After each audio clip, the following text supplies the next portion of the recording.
Au-delà des affaires. Des histoires humaines et des parcours uniques. Au-delà des affaires. Bonjour, mon nom est Jean-Philippe Vézina, en compagnie de Daniel Bédard. Allô? Ça va bien? Oui, toi? Oui. Bienvenue au podcast Au-delà des affaires. Un podcast qui met de l'avant l'humain derrière l'entrepreneur et qui nous raconte des histoires inspirantes. Qui est notre invité aujourd'hui, Daniel? Aujourd'hui, on reçoit Dominique Jacques, qui est chef et copropriétaire de chez Rio Petit Gros depuis l'ouverture en 2013.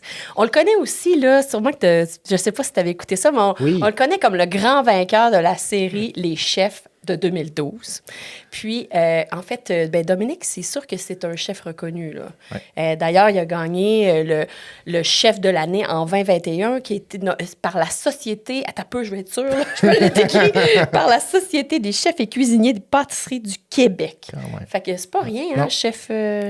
C'est chef de l'année. Puis moi, je suis tout excité, je pense que je t'avais déjà dit dans une des petites entrevues qu'on a faites, mais quand j'étais petit, j'ai toujours voulu être un chef. Oui. Malheureusement, je suis un chef à la maison, mais je suis très content de pouvoir... Puis aussi, ce qui est intéressant, mais on sait que le domaine de la restauration, c'est un domaine qui est difficile à perdurer. Fait que je sais que Dominique et ses partenaires, ils ont trouvé la recette gagnante. Pour pas faire de jeu de mots. Fait que voilà, on accueille aujourd'hui Dominique. Salut. Très beau jeu de mots, merci. Mais c'est vrai, en fait, c'est vrai. Oui, c'est vrai. Bienvenue au podcast. Merci. Merci d'avoir accepté notre invitation. Je sais qu'un chef, c'est très occupé, là. Probablement qu'à matin, tu es parti puis tu es venu ici. En tout cas, on ne prendra pas trop de ton temps, mais on est très content. On prend le temps qu'il faut. Exactement. Parfait. J'adore ça. J'ai su, je ne sais pas si c'est vrai, j'ai su qu'à l'âge de 25 ans, quand tu étais commis, pour toi, c'était clair que tu voulais être chef. Oui. C'est parti de où, tout ça? Mon père est chef cuisinier, aujourd'hui retraité, mais c'est sûr que pour moi... Je savais pas ça. Oui, c'est vrai, on s'en est pas... on n'a pas discuté. Mon père était chef cuisinier. Pour moi, c'est mon plus grand chef. Et jeune, j'ai appris, je suis comme d'une famille épicurienne aussi, que ce soit les parties de famille, les rencontres, les réunions familiales. Chez mes parents, ça cuisinait tout le temps. Puis mes grands-parents aussi, fait que d'un côté c'était la passion pour la tomate, d'un autre côté c'était la passion pour les rôtis de bœuf, les rôtis de palette, les bouillons les bouillies de légumes, tout ça, donc cuisine plus réconfortante. Donc j'ai comme l'inspiration m'est venue de là, puis quand j'ai commencé mon cours en cuisine en 25 en 2002, pour moi, la passion, la piqûre, ça s'est confirmé tout de suite là, de ce que je voulais faire plus tard. Jeune, est-ce que tu as suivi ton père? Tu es allé en cuisine quand il était chef cuisinier? Oui, quand j'étais. Oui, mais tu sais qu'on avait des congés, les fameuses pédagogues, quand on est adulte, on se rend compte qu'ils viennent beaucoup trop vite. Là. On était contents d'en avoir quand on était jeune, puis souvent, j'allais avec mon frère, dans les congés, on allait voir mon père dans les cuisines, puis on se promenait un petit peu comme des petites fourmis. Puis on allait voir comment que ça se passait, puis je posais des questions, puis on mettait un petit peu la main à la pâte. Des fois, on rentrait dans la chambre froide, là, justement, puis là, c'est le fun de voir ça. Fait que c'est comme si on dirait que ces souvenirs-là restent, puis t'encourages, en tout cas, du moins, ça m'a donné le goût pour le reste, pour la suite. Tu as fait ton cours en 2002, que tu disais. Sorti de ton cours, tu as fait quoi? Auberge Saint-Antoine, ça a été François Blais qui m'a pris sous son aile à ce moment-là, qui est le Bistrot B aujourd'hui. Vraiment une belle entreprise, l'Auberge Saint-Antoine. C'était comme un genre de je vais pas dire un microclimat, mais c'était particulier ce qu'on a vécu, puis on se le dit encore aujourd'hui, puis on est plusieurs de l'Auberge Saint-Antoine qui avons travaillé là à l'époque, en ce moment, au Rio. Toute la gang qui était là-bas, c'est tous des chefs qui sont rendus un petit peu aujourd'hui, éparpillés un petit peu partout, soit dans la ville ou en région. Donc, on a comme eu la chance de vivre en noyau ensemble puis de se connaître. Puis, c'est ça, aujourd'hui, c'est comme si on a eu nos pères en cuisine, puis aujourd'hui, c'est comme tous les petits élèves qui sont rendus un petit peu partout, chefs et propriétaires ou chefs de cuisine. Puis l'histoire de Rio, ça a commencé comment? Ça a commencé, c'est une belle histoire. Quand j'ai Stéphane, dans le fond, Stéphane, Valentine et moi, dans le fond, on est amis, les trois propriétaires de Rio. Quand j'étais sous-chef à l'auberge, parce qu'il s'est comme passé plusieurs années entre les deux, c'est passé une dizaine d'années. J'ai commencé à l'auberge Saint-Antoine, j'ai travaillé au Laurier Raphaël à l'initiale. J'ai travaillé au Yuzu aussi au premier, dans le temps que c'était pas des franchisés. Celui dans Saint-Roch, là? Celui dans Saint-Roch, effectivement. Et j'ai travaillé dans un étoilé Michelin en France aussi. Et tout ça s'est passé pour finalement revenir à l'auberge, devenir chef midi, puis sous-chef du restaurant. Stéphane a quitté comme directeur de la restauration après plusieurs années. et avait besoin d'un chef pour ouvrir un restaurant. Donc, il est venu me chercher, puis dans ce moment-là, je venais de faire justement les chefs à Radio-Canada. Là, on sentait que ta popularité, quand même, a dû monter un peu, là. C'est ça, c'était comme dans un moment un petit peu effervescent, on va dire, de ma carrière, puis, tu sais, les opportunités pouvaient s'ouvrir. Fait que, tu sais, j'ai sauté sur l'occasion, puis on a ouvert ça ensemble. Il manquait quelqu'un en salle à manger, donc j'avais pensé à Valentine, qui était à ce moment-là, qui était une ancienne collègue, qui était en voyage. À ce moment-là, on l'a appelée, puis ça, elle a comme dit oui tout de suite au projet. Elle s'est jointe à nous. Aujourd'hui, Stéphane et Valentine sont un couple et puis ont deux beaux enfants ensemble, donc c'est une belle histoire aussi. Fait que c'est pas qu'ils étaient un couple avant de venir, c'est qu'ils se sont formés en couple au restaurant. Exactement. Ah, okay. Ouais. C'est fait cute. que ça a commencé comme ça. Puis au début, en fait, c'est le 48 Saint-Paul qui a été quand même... je ne vais pas dire une institution, mais ça a été populaire quand même. Ils ont eu des belles années. Puis là, on a ouvert comme étant le quai 19 parce que c'était vraiment, on était tout près du quai 19 à ce moment-là. Et pendant 4 ans, on était à cet endroit-là pour finalement déménager en 2017 au Rio actuellement, où était l'ancien magasin général de l'époque. Ce qu'on a su dans ce temps-là, c'est que finalement, où était le quai 19, ça a été le Rio et Petit Gros également, en 1920, parce que Rio et Petit Gros, c'est un magasin général de 1860. Et ça a déménagé en 1920 au 48 Saint-Paul, finalement. Fait que, tu sais, il y a comme eu... il y a une histoire derrière ça qui est quand même très intéressante dans l'histoire et puis qui fait encore partie aujourd'hui des meubles, qui fait aussi en sorte que le restaurant est un petit peu intemporel, je dirais. Tu as parlé beaucoup d'expériences que je trouve pertinentes. Tu as parlé de la France. Tu as été en France, travaillé dans un Michelin. Ouais. L'idée de base derrière tout ça, c'était-tu pour justement augmenter tes connaissances? Oui, absolument. Ouais. C'est ça, moi, je me suis dit, la cuisine, c'est surtout à ce moment-là, c'était pas payant dans le temps. Il fallait travailler, bûcher fort, puis il fallait passer des étapes. Fait que, moi, je me suis dit, je baisse la tête pendant 10 ans, puis je vais chercher tout ce que je peux comme expérience. Puis un jour, sans dire que ça va, je veux pas faire de mauvais jeu de mots, que ça va payer, mais ça va payer dans tous les sens du terme, là, tu sais. Donc, je suis allé travailler partout où je pouvais, dans les meilleurs restos. Puis avec Yvan Lebrun aussi, c'est là, pour moi, ça a été mon mentor en cuisine. Là, avant de faire les chefs, j'ai travaillé 3 ans chez lui, le chef de l'Initiale, qui était comme un chef très effacé, on va dire, très discret. Mais tu sais, pour moi, c'est un grand chef, c'est déjà grand chef Relais Château à l'époque. C'était le premier à avoir eu son 5 diamants à Québec. Puis tu sais, aujourd'hui, clairement, il aurait été dans les étoiles Michelin, là, ça c'est sûr, dans les étoilés. Mais aujourd'hui, c'est fermé. Sauf que c'est ça. J'ai fait 3 ans, puis aujourd'hui, je regrette de ne pas avoir fait 4. Mais tu sais, c'est tout. Pourquoi? C'est parce que chaque année, chaque journée était enrichissante chez lui. Tu sais. On apprenait à cuisiner de la ferme à l'assiette. C'était c'était le contact qu'on se faisait avec les fournisseurs. C'était l'idée de rien perdre, de faire comme si le restaurant nous appartenait, comme s'il était à nous.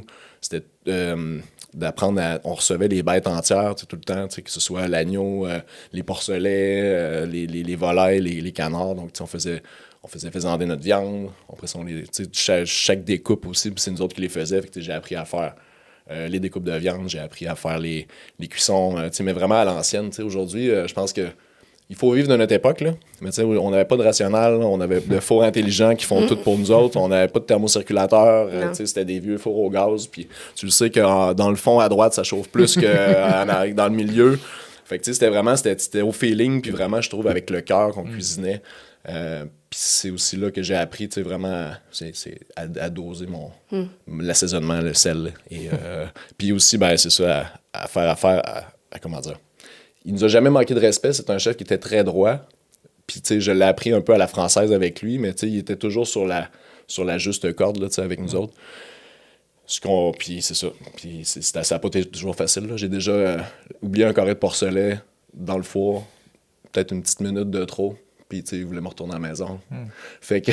pour un carré. Pour un carré, mais c'est pour le respect de l'animal. Puis c'était une soirée un petit peu plus tranquille. Ça voulait dire, le message là-dedans, c'est parce que fais attention, parce que les soirées les plus tranquilles, c'est les plus dangereuses, les plus risquées pour être déconcentré puis oublier tes cuissons. Donc, non, c'est ça, j'ai vraiment tout appris. Et puis, c'est grâce à lui que j'ai eu la chance de me dire, j'ai confiance pour faire une émission comme Les Chefs, puis aller me faire valoir là.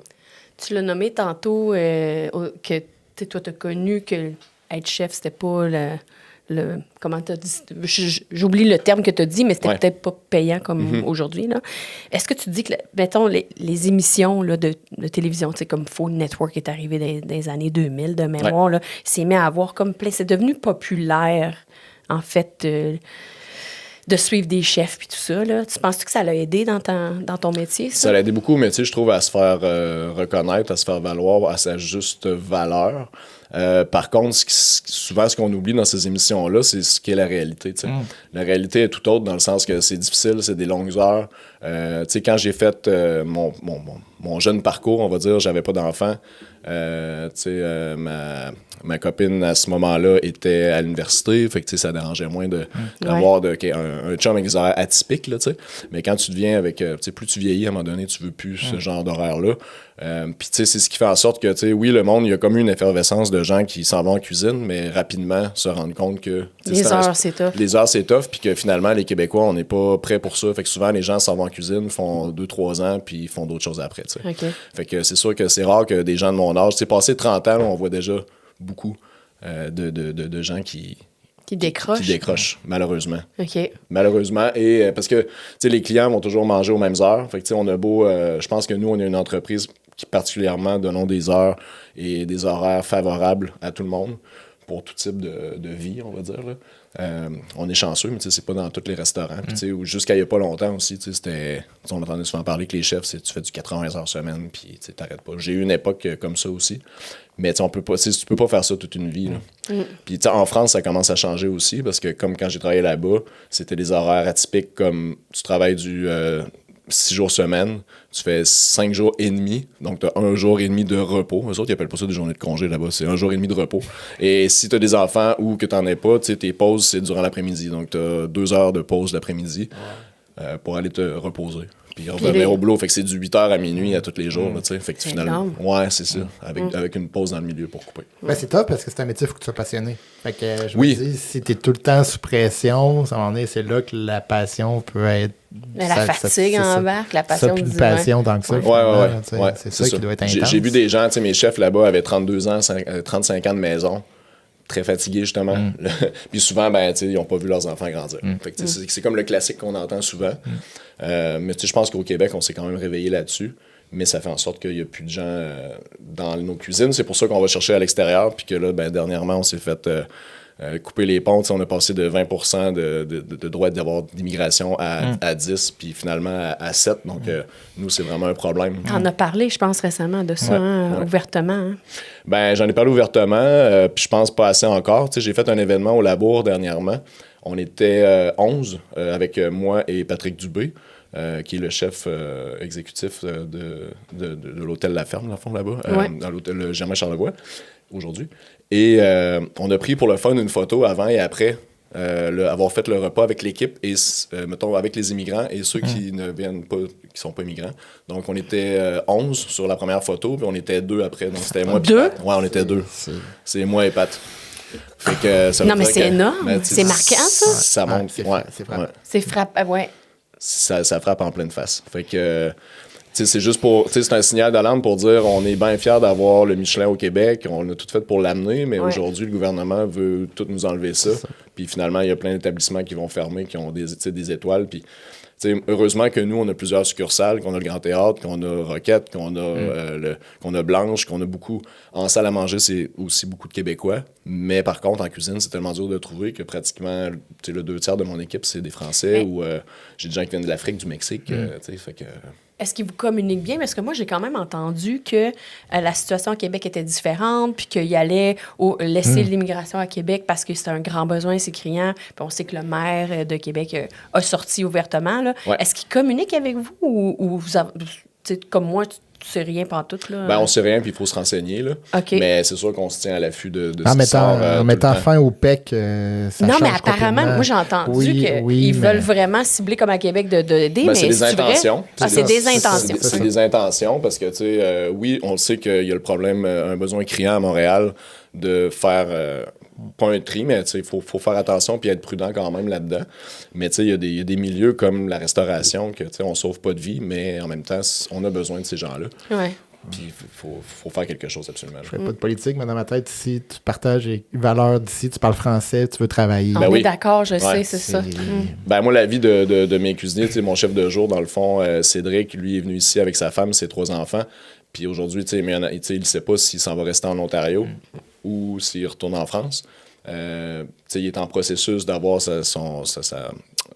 il a eu son IMT, donc ça regarde bien, mais il attend quand même encore d'avoir sa permanence, puis ça, il n'est pas certain de l'avoir.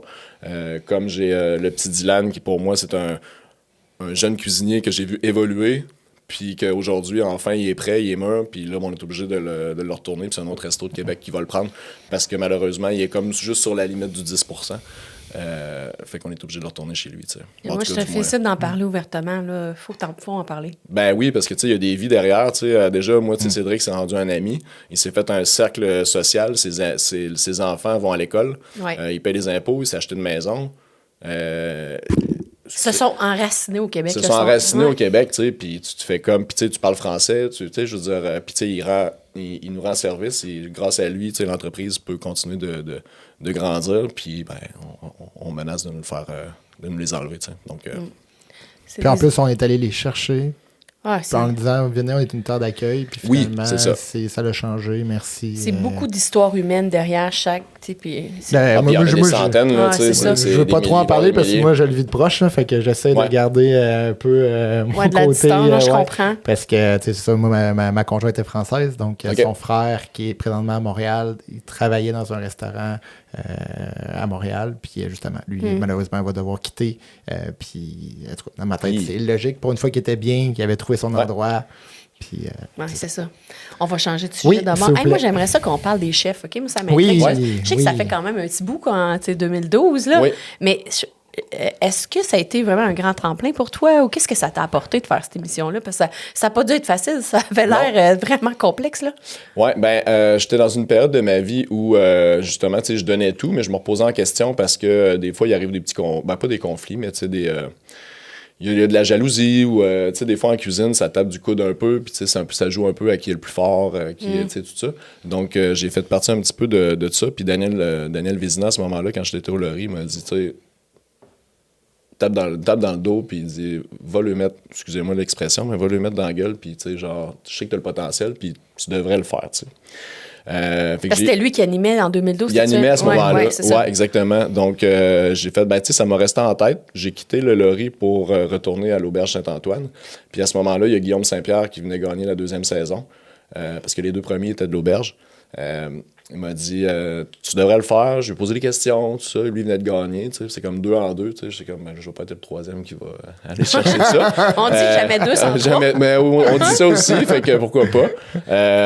Puis, écoute, j'ai dit, je le fais. Puis, je pense que je voulais me prouver à moi-même qu'est-ce que je valais, où j'étais rendu dans ma carrière. Fait que c'est ça. Fait que je suis allé. Une fois rendu sur place, j'ai eu les genoux qui m'ont tombé un peu parce qu'avec toutes les caméras, à ce moment-là, puis je voyais tous les membres, tous les cuisiniers qui étaient là, pour moi, tout le monde était vraiment cool. Là. Il y en a un en particulier qui parlait plus fort que les autres, qui a un très, très gros ego. Pour ne pas nommer de nom, je n'aimais pas son nom, mais il est parti très rapidement, finalement. Sauf que à l'écouter parler, moi, je veux dire, je sais pas ma place ici. C'est finalement le nounou. On a des nounous, là, comme dans toutes les téléréalités qui s'occupent de nous, qui sont là pour nous supporter mentalement, qui donnent un très bon support mental, heureusement qu'ils sont là. Et m'a convaincu de dire, regarde, vas-y, t'es pas venu ici pour rien, fais un premier défi, puis tout ça. Puis, finalement, on a eu le Wellington de Bison en premier défi. Et puis, c'est ça, j'ai comme fini 2e, puis là, j'étais content. Fait que là, la confiance, ça s'installe un peu. Je dis, regarde, j'étais concentré, j'étais dans ma chambre tout seul, j'étudiais mes affaires, puis un défi à la fois, puis tranquillement, pas vite. J'étais comme un peu le low profile là, cette année-là. Là. Il y a comme, le monde ne m'a pas vu vraiment apparaître jusqu'à comme vers la finale. Puis à un moment donné, j'ai comme un petit peu sorti du lot. Puis, parce que c'était intense, là. Hein, oui, c'était intense. Alors, moi, je donnais tout. Hein, j'allais à la guerre à chaque fois. On me voit tout le temps quand tu regardes, parce que j'ai regardé les émissions cette année avec mon gars, parce que mon gars est né la même année. Il est né 2 semaines avant la finale, finalement. Fait que, c'est sûr, on me voit passer en arrière, en courant tout le temps, avec... j'avais toujours chaud. J'avais toujours très chaud. Puis je donnais tout, là, je donnais vraiment tout. Puis, en tout cas, ça a donné ce que ça a donné. Ça doit être une méchante expérience de vie. Ouais. Puis, je pense que c'est une belle expérience de vie. Puis, tu sais, aussi, ça m'a montré que pour réussir, t'as pas besoin de crier ou d'être dur. Je pense que, tu sais, la finale s'est jouée beaucoup sur, justement, la pédagogie que j'avais avec les jeunes. Parce que, tu sais, pour remettre dans le contexte, on avait 5 jeunes avec nous autres dans chaque équipe. Donc, c'était une finale en équipe. Hakim, lui, de son côté, avait la sienne. Moi, j'avais la mienne. Puis, on faisait comme en entrevue des jeunes de l'ITHQ pour former notre équipe, pour pouvoir faire à manger à 50 personnes, dans le fond. Fait qu'on faisait comme un genre de menu à l'assiette, style banquet. Puis, c'est ça. J'ai comme été très pédagogue avec eux. Hakim a choisi un peu d'y aller un petit peu plus à la française, un peu comme on voit dans les anciennes écoles, qui est une façon de faire aussi, là, mais qui est peut-être moins... je pense qu'au Québec, on est peut-être moins comme ça aujourd'hui. Et c'est ça, ça a fait pencher dans la balance. T'as-tu été j'ai l'impression, peut-être je me trompe, mais t'as été d'une façon qui respectait tes valeurs? Absolument. Puis encore aujourd'hui. C'est ce que j'aime. Puis je pense que on se parlait l'autre fois et tu m'as demandé pourquoi tu fais ce métier-là et qu'est-ce qui te passionne. Mais pour moi, c'est le transfert de savoir. C'est de transmettre ma passion. Puis de voir les jeunes qui évoluent par la suite. Puis pour moi, c'est toujours comme ça que je fonctionne. Puis c'est le fun de voir aujourd'hui des jeunes à qui j'ai montré des choses il y a 10 ans, justement, puis 15 ans, puis qui aujourd'hui sont chefs. Là, je trouve ça beau de même dans une compétition, tu as gardé tes valeurs. Parce que t'aurais pu dire, là, c'est une compétition, il faut être rapide. Puis non, tu as gardé tes valeurs. Exact. Puis ça m'a valu, c'est ça, d'aller plus loin.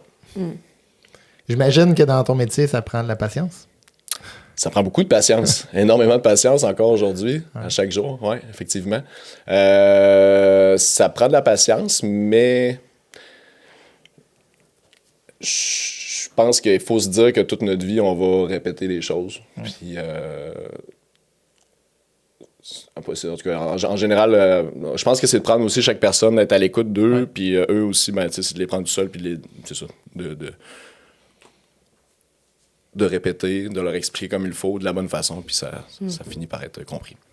Tu as mentionné tout à l'heure que, en fait, ton fils, ton premier enfant, est né lors de la finale 2012. Fait que ça veut dire que c'était en 2013, probablement. En tout cas, c'est probablement tout en même temps. Ouais, c'est 2012. Là, il vient d'avoir 13 ans, mon gars, là, dans le fond. Fait que mais c'est tout en même temps.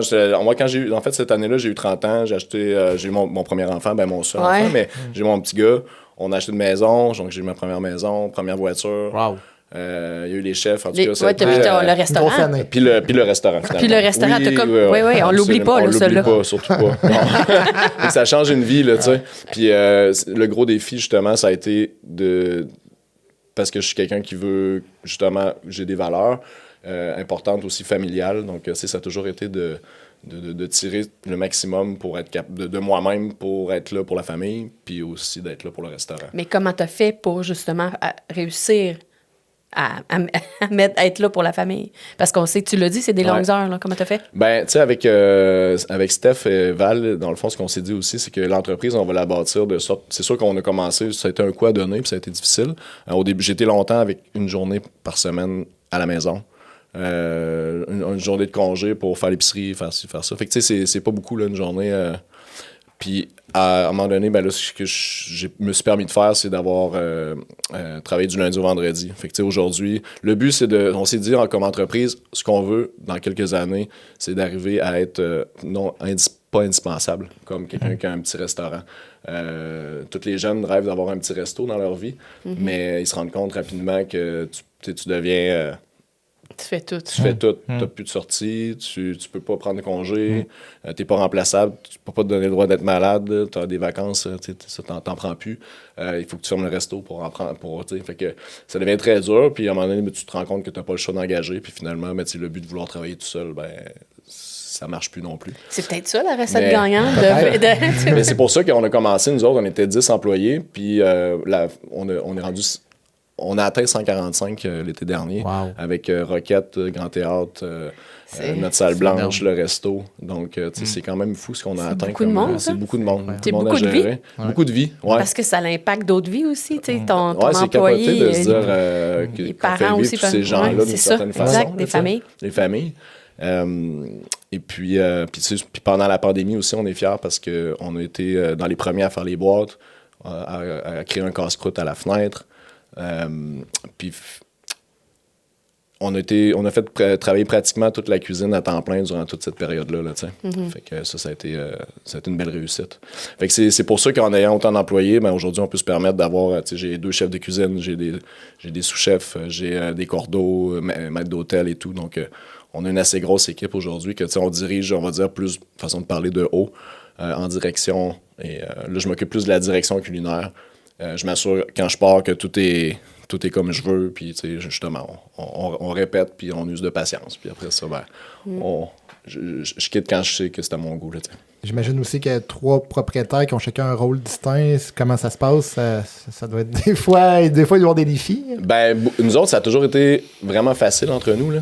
Puis en même temps, on se ressemble beaucoup. On a des rôles distincts. Stéphane, aujourd'hui, a une nouvelle entreprise qui s'appelle Octogone, qui est une application qui est quand même de plus en plus connue. Dans la restauration. Dans la restauration, hôtellerie-restauration. Puis bientôt, il va aussi atteindre justement tout ce qui est les hôpitaux, les centres privés aussi pour ça. En fait, c'est comme une appli pour tout ce qui est système d'inventaire, production, productivité. Donc, c'est comme en ligne avec tous les fournisseurs aussi.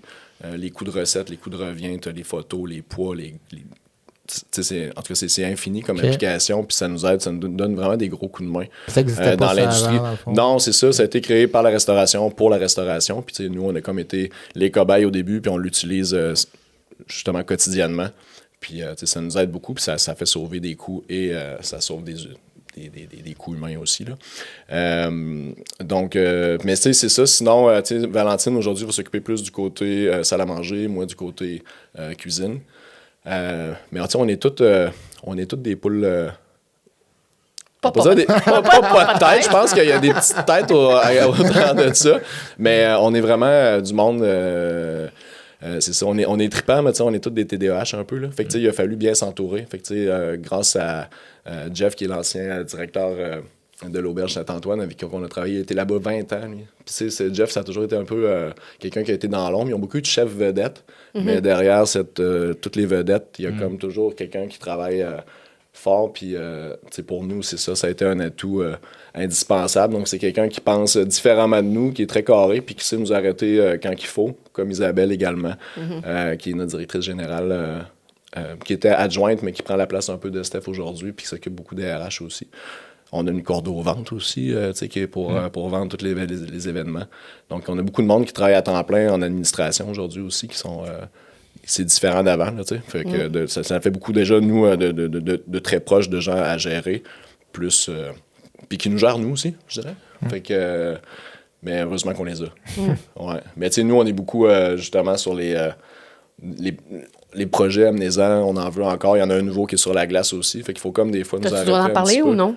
Ben là, on cherche une cuisine de production peut-être à l'extérieur parce qu'on est comme rendu là, je pense.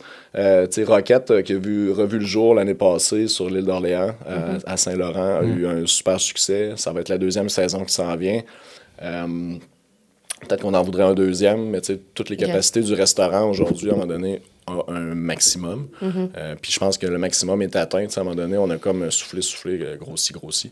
Mais là, il va falloir penser à agrandir un petit peu. Fait que, donc, on pense à un local de production, mais aussi, il vient avec peut-être une cuisine qui est déjà existante dans le local qu'on regarde.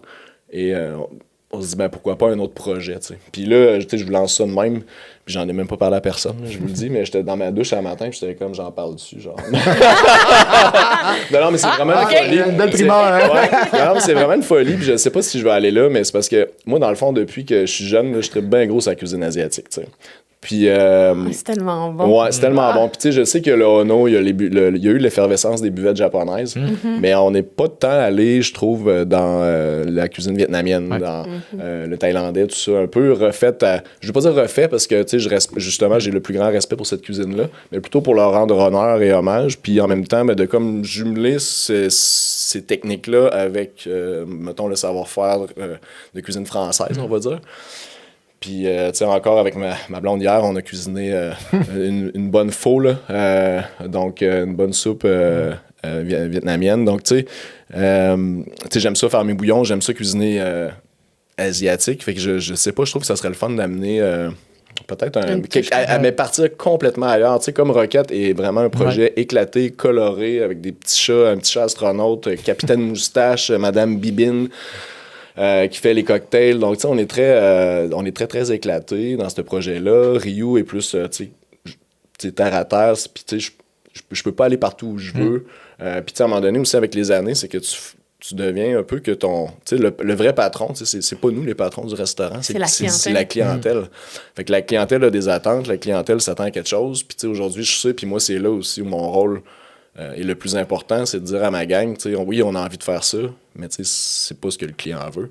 Mais justement, tu parlais de succès tantôt. Tu es dans un secteur qui est quand même très touristique. Ouais. Québec est une ville très touristique. D'ailleurs, on a été nommé la ville la plus touristique au Canada. C'est capoté. Oui, on peut s'applaudir. On a tellement de belles villes. Vraiment, on est chanceux, on est choyés. Ouais. Mais tu sais, c'est une gestion, ça. Ça reste une gestion pour les restaurateurs parce que tu vas avoir des bateaux qui vont arriver, ils débarquent dans ton secteur, le monde arrive. On gère ça comment? Parce que là, forcément, tu n'as pas le choix. Sur les prochaines années, ça va être encore comme ça. Là. Tu dois faire cette gestion-là. Les touristes, tu le dis, c'est la clientèle qui te dicte un peu. Oui. Tu gères ça comment? Ben, de cette façon, un peu comme je viens de dire, tu sais, c'est que je peux moi-même pas faire exactement tout ce que je veux. Pourquoi? Parce que on a toute cette clientèle-là différente. Donc, tu sais, autant on va avoir du local, du foodies, de l'épicurien. Les réseaux sociaux vous font connaître aussi. Ben oui, absolument. Puis, tu sais, je suis aussi dans le comité des réseaux sociaux pour le resto. Fait que ça, c'est vraiment un enjeu très important aujourd'hui. Mais, tu sais, c'est trouver le moyen d'être original, d'aller vers ce que les gens connaissent pas, mais avec des produits ou qui ont des points de repère pour être capable d'aller chercher tout type de clientèle, même dans les formats, parce que, tu sais, moi, je veux comme... au resto, on n'a pas des gros plats comme plats réguliers, on n'a pas des petites entrées, on est comme dans les entre-deux, donc on est que dans les entre-deux. Fait qu'on suggère aux clients de prendre 2 plats par personne, on va dire, pour qu'ils aient comme un entrée, un plat normal, puis après ça, prendre un dessert, se gâter des huîtres, un fromage, des choses comme ça. Mais... mettons l'Américain qui vient, qui lui s'attend à avoir a plate to share, tu sais, donc dans le message, c'est important pour le message qui est véhiculé au client de la part du service. Autant que nous autres, on doit faire attention aussi justement au type de produit qu'on utilise. Même avec Blanche aussi, tu sais, Blanche qui est une salle événementielle, mais là, c'est une autre clientèle où des gens qui sortent des fois moins au restaurant vont inviter 30 personnes. Donc, c'est pas les 30 personnes, c'est pas nécessairement une clientèle de restauration non plus, de restaurants qui veulent nécessairement vivre une expérience. Donc, tu sais, ils vont aller plus vers ce qu'ils connaissent. Donc, ça prend des points de repère comme de la volaille, du saumon, du bœuf, tu sais, des protéines plus connues. Donc, au Rio, on s'éclate un peu plus, mais encore là, j'ai des menus à l'aveugle, ça c'est 30 à 40% de ce que je vends. Au Rio, on a toujours eu ce qui est le plus populaire, ce qui fait partie de notre identité, c'est notre fameux menu 4 services à l'aveugle. Et là, c'est là où je peux m'éclater.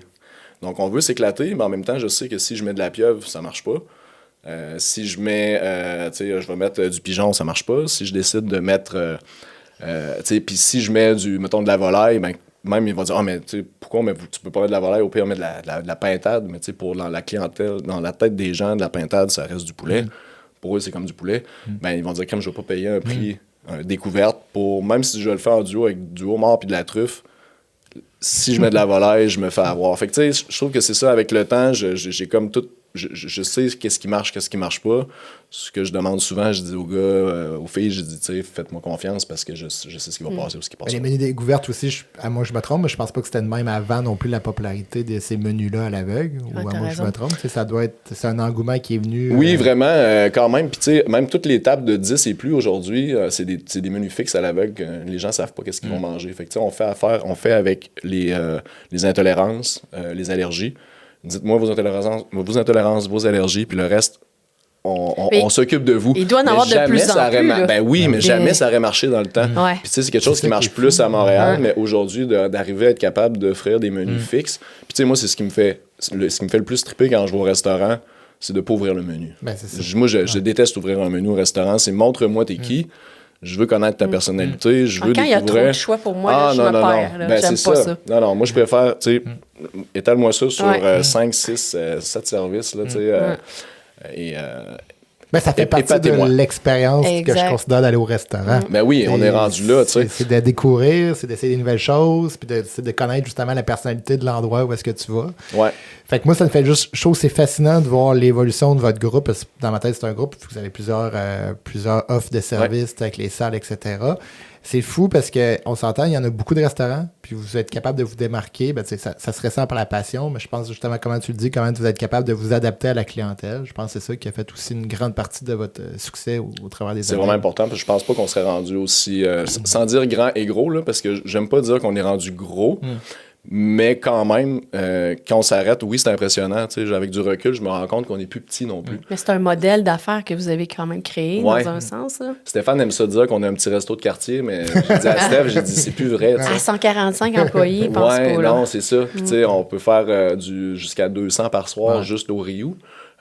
Puis des fois, dans notre salle de l'autre côté, tu peux avoir un cocktail de 120 personnes, puis tu peux en avoir un autre 100 quelques au Grand Théâtre. Pendant ce temps-là, on fait du monde on peut faire 300, 400 clients à Roquette. Donc, tu sais, ça fait du monde. L'idée des salles, parce que mettons, je prends la salle blanche qui n'est pas du même côté du restaurant, c'était-tu initialement un projet dès le début ou non, c'est venu pendant la pandémie. Okay. Donc, c'est un local qui était libre. Il y avait la lunetterie Les Branchés. Mais tu sais, c'est un local qui est tellement magnifique qu'on ne pouvait pas passer à côté. Je trouve que ça allait dans nos valeurs, ça allait dans l'esprit du Rio et Petit Gros. C'est une ancienne usine à corset de l'époque. Il y a eu Patrick Zabé aussi qui a eu une boutique là-dedans. Pas vrai? Ouais. Mais tu sais, c'est tellement beau. On pouvait pas passer à côté de prendre ce local-là. Donc, la pandémie nous a permis de nous faire connaître comme jamais. Nous, ça a été un gros tremplin. Je sais que ça a été difficile pour plusieurs personnes. Mais je pense que de là un peu la récompense de 2021, c'est que c'est la manière dont on s'en est sorti puis qu'on est ressorti plus fort de ça.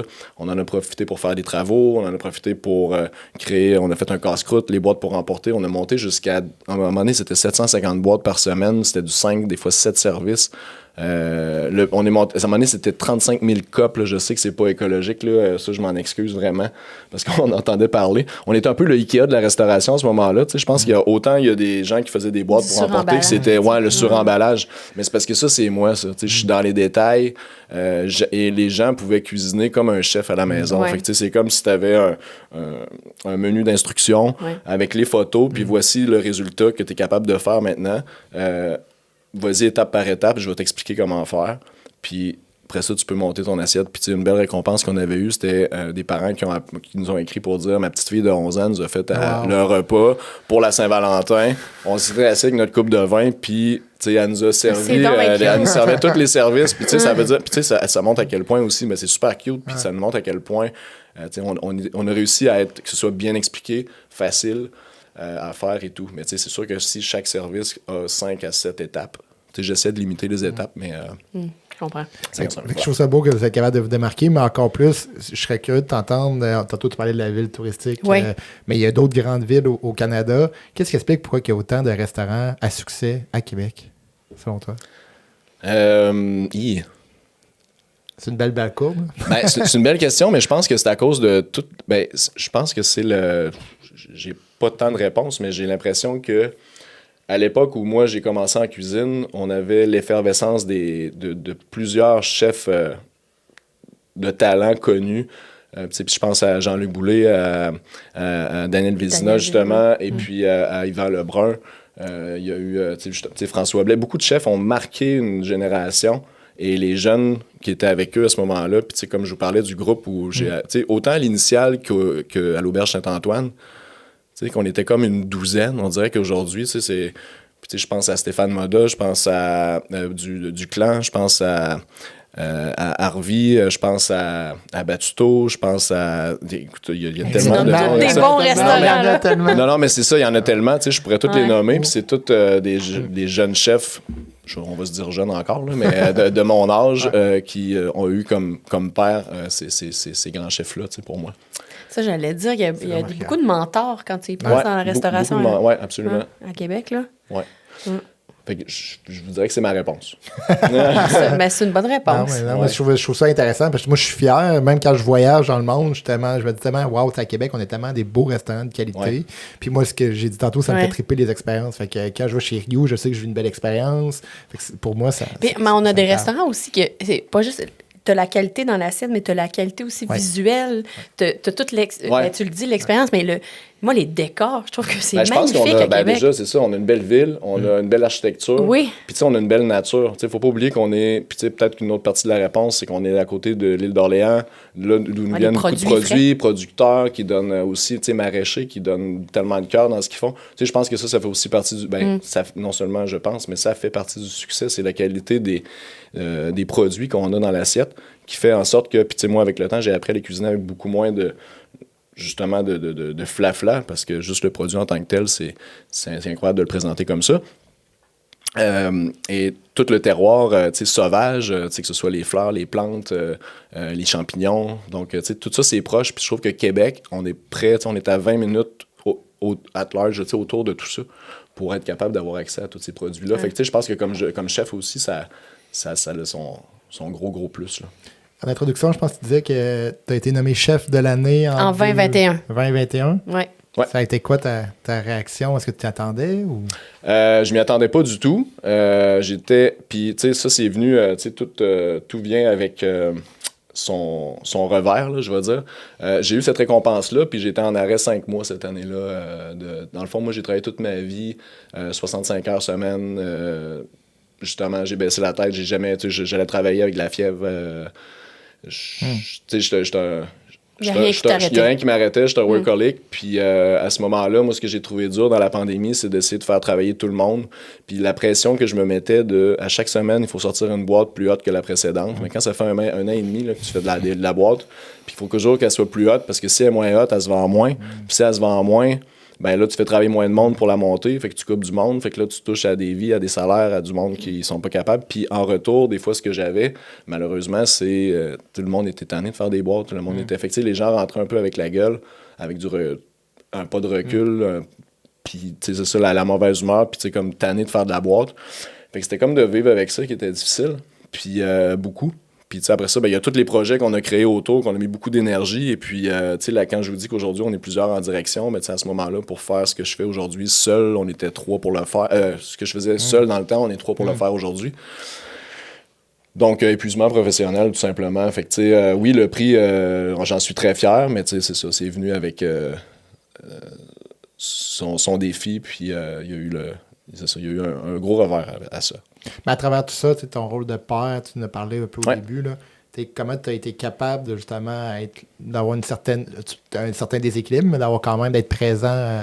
Je dis qu'on travaillait fort, mais c'est sûr que la pandémie nous permet de travailler tout le monde de jour, vu qu'on ne servait pas de clients le soir. Ouais. Fait que les travaux, tout ce qu'on pensait, mais c'est juste que c'est toujours dans la tête.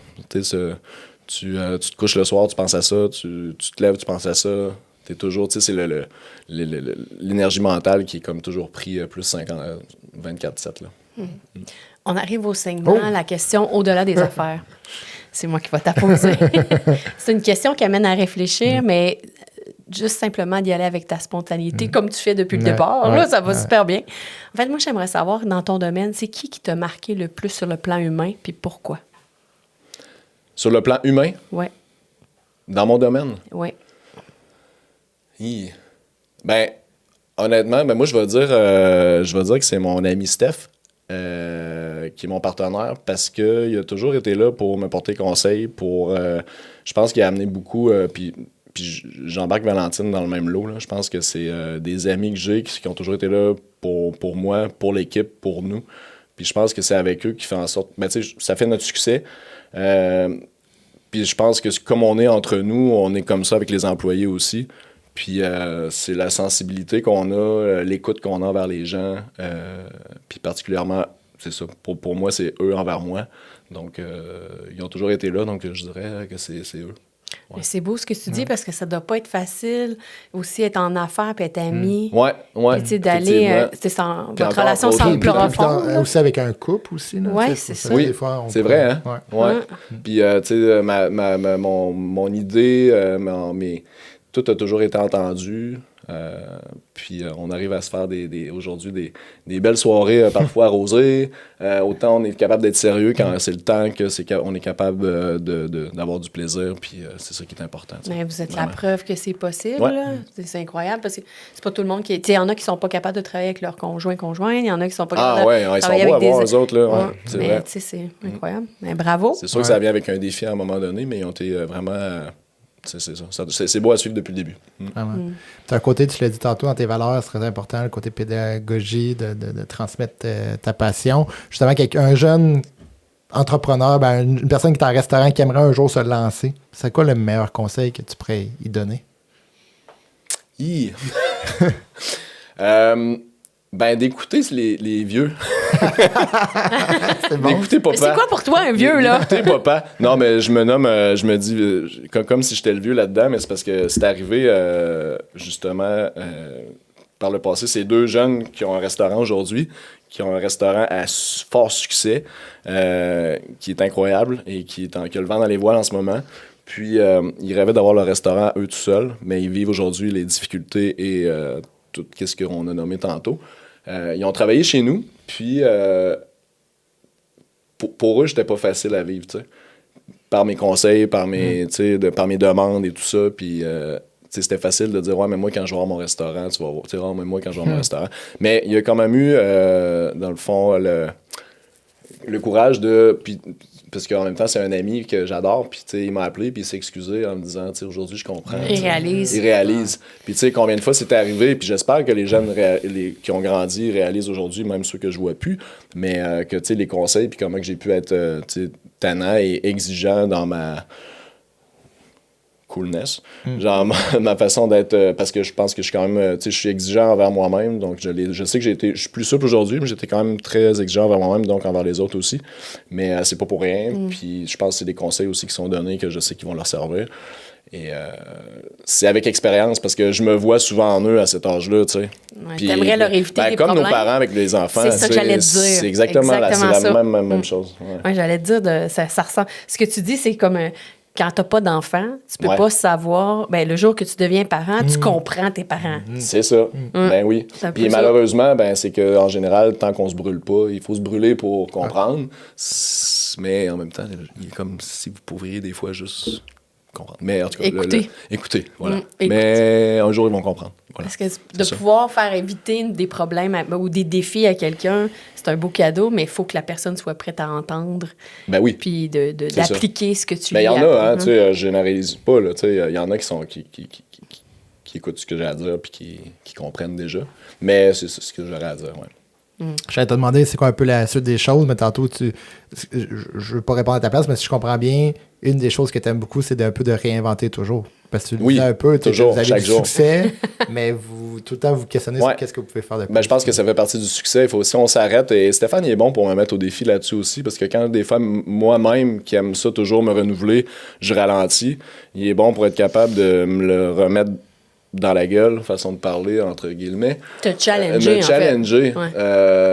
Puis, tu sais, des fois, il va venir manger, puis il va dire, tu sais, je te reconnais encore, je te reconnais trop là-dedans, tu sais, dans le sens que voyons ce qu'on est capable d'aller chercher de plus tout le temps.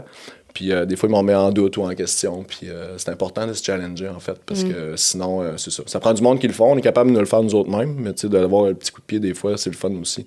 pour être capable de... Parce que des fois, ça nous recraigne, puis c'est ça. Si on reste comme on était il y a 10 ans, ça marchera pas. C'est ce qui fait en sorte qu'on est encore là aujourd'hui, puis c'est pour ça que le restaurant, il y a 13 ans, puis qu'il est autant en santé. Là. Il n'y a jamais une année qui a été plus petite que l'autre depuis le début.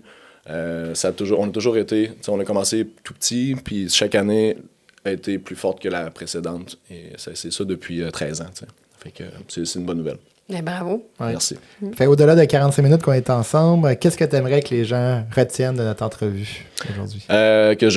Pour moi, je pense que la passion, ayez la passion, puis je pense que tout le monde peut devenir, on parle des affaires, mais entrepreneur, moi je ne me voyais pas entrepreneur du tout quand j'étais jeune, puis encore il y a quelques années, je reviens avec la blague de je coupais des carottes, puis aujourd'hui, je gère une équipe de 145 personnes. Fait que, mais comme quoi, tout est possible. Donc, je pense que oui, je veux qu'on retienne ça. Puis que quand on est passionné, puis qu'on met l'effort et le temps, puis le reste vient tout seul. L'important aussi, c'est d'avoir du plaisir dans ce qu'on fait. Moi, j'ai du plaisir. Puis, il ne faut pas que ce soit un travail. Pour moi, ce que je fais, c'est pas un travail. C'est à tous les jours, je m'amuse. Puis, c'est ça qui fait en sorte que j'aime ce que je fais. Mais si tu reparlerais à Dominique du départ, penses-tu que Dominique savait où il serait rendu aujourd'hui? Du tout. Pas en tout. Non, vraiment pas. C'est quand même fou. Ouais. C'est fou quand tu regardes. Puis tu me le fais même réaliser, on dirait en ce moment. Là. La perspective, Ouais, quand même. On s'arrête pas tous les jours pour se dire ça. Fait que c'est cool. C'est beau ton chemin. Merci. Vraiment. Ouais. Qu'est-ce que tu retiens, Daniel? En fait, c'est ça. Je pense que Dominique et moi, on est pas mal des mêmes âges. Là. Fait que je comprends. Oui, c'était aussi... on s'en parlait parce qu'on... Oui, nous, on se connaît dans le fond. On se connaissait... en fait, moi, j'ai vu tes débuts. Là. Oui, exactement. Moi, je t'ai suivi, en fait, parce que l'entreprise que j'étais... Oui. Merci, tu étais un client fidèle. Oui, absolument. C'est vrai. Toutes ces années-là, dans le fond, parce que pas vraiment tu connais ça, Canon Hygiène. Toi, tu connaissais ça tout de suite. On était un partenaire pendant des années. Là. Fait que merci de m'avoir encouragé toutes ces années-là. Ça fait plaisir. Merci d'avoir été là aussi. Oui, c'est ça. Pour nous. Oui, fait que dans le fond... c'est ça, tout le beau parcours. Tu sais, t'as aussi, t'es allé chercher un peu tes cordes à ton arc, là, dans un sens, ton expérience, tu l'as bâti. Tu sais, tu l'as gagné, ton expérience. Tu n'as pas fait ça, c'est pas arrivé comme ça. Tu as travaillé fort pour être rendu où tu es rendu. Puis cette expérience-là, tu l'as utilisée. Tu es un très créatif. Puis ça, tu as pu t'en servir. Ouais. Moi, je trouve ça beau. Là. Je trouve que ton parcours est super inspirant, sincèrement. Merci. De voir justement un métier difficile, d'avoir toute la patience que tu as mis, puis toute ta passion au travers des années, tu as été travaillant, puis d'aujourd'hui d'amener ce que vous faites, tant pour votre équipe, mais aussi pour les clients. Oui, vous ne sauvez pas des vies, mais quand même, vous amenez une expérience tellement importante dans la vie des gens. C'est le plaisir. Moi, c'est un de mes plaisirs de ma vie. Là. Ça fait dans mes voyages, puis après ça, c'est pas mal de restaurants. Mais c'est tellement une belle réussite de Québec, honnêtement. Si vous êtes une belle réussite de Québec, puis tu sais, Québec, on est fiers. Moi, je suis une fan finie de ma ville. Tellement. Puis vous êtes une belle réussite. Là. Puis j'en profite, il y a beaucoup d'entrepreneurs qui nous écoutent. Là. Fait que si éventuellement vous cherchez justement une salle pour faire une réception ou quoi que ce soit, c'est sûr que vos salles sont magnifiques. Là. La Blanche, entre autres, mais même l'autre salle. Vraiment, moi, j'adore. Là. Fait que vraiment, je suis content de t'avoir rencontré aujourd'hui parce que c'est ça, comme j'ai dit un peu, ça a toujours été un dada pour moi d'aller être chef à la maison. J'attends toujours ton invitation. un jour. Mais justement, moi, c'est tous ces sacrifices-là que je me disais, tu sais, puis dans le temps que j'étais plus petit, à l'Expo Québec, sur la scène avec Mario Martel, c'est un peu lui qui me disait que il y a des sacrifices à faire, etc. Oui. Fait que c'est pour ça qu'aujourd'hui, je suis bien content d'être chef à la maison, mais je suis content de t'avoir reçu parce que justement, tu es la preuve réelle que quand tu veux, tu es capable de te percer, tu es capable de réussir. Puis aujourd'hui, ce que vous faites, c'est magnifique. Fait que, vraiment, bravo. Merci Jean-Philippe, c'est fin. Merci de ta présence. Merci Daniel. Puis on remercie les auditeurs de nous avoir écoutés. On vous invite à partager en masse parce que c'est une histoire super inspirante. On est sur toutes les plateformes et on vous voit pour une prochaine épisode. Merci. Salut gang. Au-delà des affaires, des histoires humaines et des parcours uniques. Au-delà des affaires.